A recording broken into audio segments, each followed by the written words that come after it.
গরম খুব বেশি। সকালে বাইরেছি বাসা থেকে, এখন গরম সহ্য করতে পারি না। পাঞ্জাবি সব ভিজে গেছে, গাও চুলকানি শুরু হয়ে গেছে। এরকম গরম হলে তো আমরা সহ্য করতে পারবো না।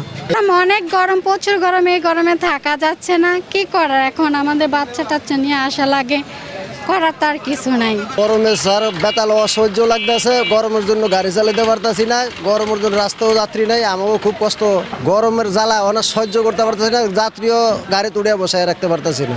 গরমের প্রভাবটা অত্যাধিক বেশি, প্রচুর গরম, রাস্তাঘাটে হাঁটা যায় না এবং যা বলার মতন না। ঘামাইয়া গেছি এবং কোনো কিছু তো হাত দেওয়ার মতন কোনো সাহস হয় না, রাস্তায় চলার মতন কোনো পজিশন নেই এখন। এই গরমে অশান্তি লাগে, রাস্তা পাশে বসে কাজ করতে পারি না, রোদের তাপ খুব, রাস্তারও গরম, অসহ্য লাগে। এই যে গরমে তো আমাকে অনেক কষ্ট হইতেছে। তো আল্লাহ পাক যদি আমাকে যদি একটু শান্তি দিত, সবার জন্য একটু মঙ্গল হইতো। তো এই জন্য আল্লাহর কাছে সবাই দোয়া প্রার্থনা করি, আল্লাহ যাতে আমাকে সুখে শান্তিতে জীবনযাপন করার সুখ শান্তি দান করে।